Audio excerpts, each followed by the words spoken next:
আলাইকুম, welcome back to my channel. I am Rubina Alamgir. আপনাদের সাথে একটি নতুন ব্লগ ভিডিও নিয়ে হাজির হয়ে গেলাম।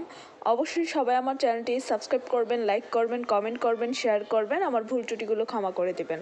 সো রিস্কা দিয়ে কোথায় যাচ্ছি, আসলে এই জায়গাগুলোতে যারা ঘুরে বেড়ায় তারা খুব সহজেই চিনে ফেলবে। বাট এটা আমার জন্য আমার উপজেলার, আমার এলাকা, চারিদিকে রিলেটিভরা আছে। তো অবশ্যই এক রিলেটিভের দাওয়াতে যাচ্ছি। সো সামনের দিকটায় আছে শিশেল পার্ক, এবং শিশেল পার্কেরটা সবার কাছে শিশেল পার্ক হলো, আমার কাছে এটা চণ্ডীতলা। কারণ এটা পাহাড়ের মতো উঁচু জায়গা ছিল, বট গাছটা মেবি এখনও এটার ভিতরে আছে, আমি গিয়েছিলাম। সো সব কিছু এটার ভিতরে একই রকম, কিছু ডেকোরেশন একটু করেছে। বাট ছোটোবেলা থেকে এটা চণ্ডীতলা দেখে দেখেই বড় হয়েছি। সো এখন এটা হয়ে গেছে শিশেল পার্ক, এবং শিশেল পার্কের ঢালের দিকটায় আমার চাচা দাদি সবার বাড়ি। ছোটোবেলায় এই এলাকায় যখন আসতাম হেঁটে আসতে হতো নদী পার হয়ে। এখন তো উপশহর মানে পূর্বাচল পর্যটক এরিয়া, এখানে সবাই হচ্ছে ঘুরতে আসে। সো ওদিকটায় শিশেল পার্ক আমি একটু দেখানোর চেষ্টা করেছিলাম। অ্যান্ড মামাতো ভাইয়ের বউভাতে চলে আসছি, খাওয়া দাওয়ার পর্ব একদম শেষ, আমি একদম শেষের দিকে আসছি। পোলাও এবং রোস্ট, চিকেন রোস্ট দুই রকমের করেছে, গরুর মাংস করেছে, আবার ডালটাও আছে। ডালটা কেন করলো জানি না। এবং এই খাবারটা হচ্ছে একদম খাবার টাইম চলে গেছে, তো জাস্ট ফর্মালিটি, আসতে হবে, আসলাম, আসতে চাইনি তারপর আসা, যাচ্ছে যাই। তো আমার খাওয়া দাওয়া আসলে শেষ, আমি আর খেতে পারবো না। তবে হ্যাঁ, খাবার শেষের জর্দাটা আমার খুব পছন্দ, বিশেষ করে জর্দার মধ্যে থাকা ছোট ছোট যে মানে মিষ্টি, এটা আমার ভীষণ পছন্দ। আর বোরহানিটা আমি পুরো গ্লাসে খেয়েছি, বোরহানিটা আমার ভীষণ ভালো লেগেছে। তো জর্দার মধ্যে এই যে ছোট ছোট মিষ্টিগুলো, আমি দাওয়াতে গেলে কি করি, আগে প্লেট থেকে সবগুলো মিষ্টি নিয়ে নিই, কে খাবে না খাবে জানি না।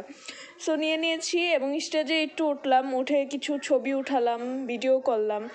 এই ভিডিওগুলো না আমি ছোট ছোট করে শর্ট ভিডিও করে করে ছাড়তে পারতাম, কিন্তু মনে হলো যে আপনাদের সাথে একটু কথা বলি, ব্লগ শেয়ার করি। অনেক দিন তো করা হচ্ছে না, ওইভাবে ব্লগ শেয়ার করা হচ্ছে না। আমি একটু ব্যস্তও ছিলাম একটি সাংস্কৃতিক সংগঠন নিয়ে, সব কিছু মিলিয়ে করা হচ্ছে না।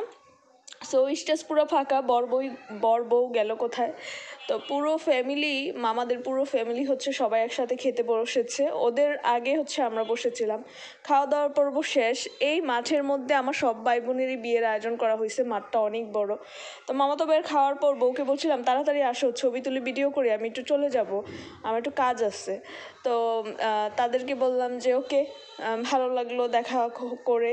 তো ওদের কাছ থেকে বিদায় নিলাম, রাস্তায় বের হলাম, এবং প্যান্ডেলে ঢোকার আগে রাস্তার পাশে অনেক বড় গেট, এবং রাস্তার এক মাথা থেকে আরেক মাথা শুধু দুই পাশে বাতি দিয়ে লাইটিং করে সাজিয়েছে, এটা হয়তো রাতে অনেক বেশি ভালো লাগতো। আর বর বউ তো সারাক্ষণই সারাদিনই বসেছিল, আর কত বসে থাকবে, সবাই ছবি ভিডিও তুলেছে, এখন তারা বাড়ির পথে, বাড়ির দিকে যাচ্ছে। সো বাড়ির সামনে আবার একটা গেট, একদম রাস্তার পাশেই তো আরেকটা গেট। আর হচ্ছে আমি চলে আসলাম, আমার একটু দরকার ছিল, দরকারটা আহামরি কোনো বিশেষ দরকার ছিল না। আমি তো একটু মানে কেমন পাগল মানুষ, হুটহাট যেটা মনে হয় সেটাই করি। আসলে 300 ফিট আমার দেখার মতো কিছু নাই। আমি অনেক বছর আগে বেশ কয়েকবার গিয়েছিলাম এখানে শুটিংয়ের জন্য, এবং ছোটোবেলায় এখানে যাওয়া হতো, কারণ যেহেতু আত্মীয় স্বজন সবাই থাকে, রিলেটিভ, উপজেলা এরিয়াটা। এবং এইটা যারা এখানে আসে তারা তো চিনতেই পারছেন, এটা হচ্ছে নীলা মার্কেট। আর এই নদীটার নাম মেবি তুরাগ নদী বা কিছু একটা, আমি সঠিক বললাম কিনা জানি না। তো একদম পুকুরের মতো, মানে পুকুরও তো অনেক বড় হয় এর থেকে, ময়লা আবর্জনা ফেলতে ফেলতে এই অবস্থা। সো এখানে আসার কারণ হচ্ছে আমি সংগঠনের পছন্দটা বাদাতে চেয়েছিলাম, এবং ঢাকা থেকে আমি মানে সেটাকে বাদিয়ে নিয়ে আসছি। এটা চাইলে কিন্তু এলাকার বাজারেও করা যেত। সো এগুলো আমার এক ধরনের মানে কি বলে, পাগলামো বলা যায়। সো পছন্দটাই নিতে এসেছি এখানে, হয় না যে ঘোরার জন্য। পরে ভাবলাম যে আসছি যখন, একটু ভিডিও তোলা যায়, একটু ছবি তোলা যায়।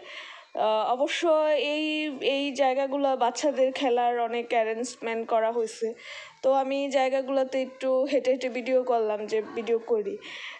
আকাশটা পুরো মেঘলা, বৃষ্টি ফুটা পড়ছে।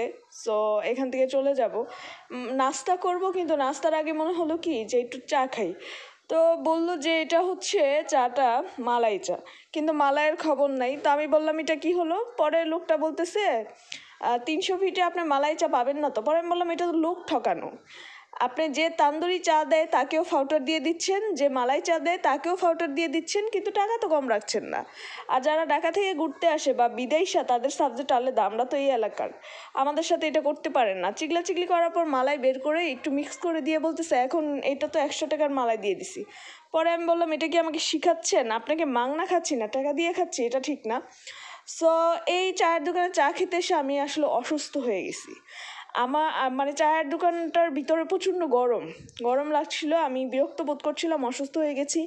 আর একটানা 4 ঘন্টা বা 3.5 ঘন্টা এই বৃষ্টির মধ্যে এখানে বসে থাকতে হয়েছিল।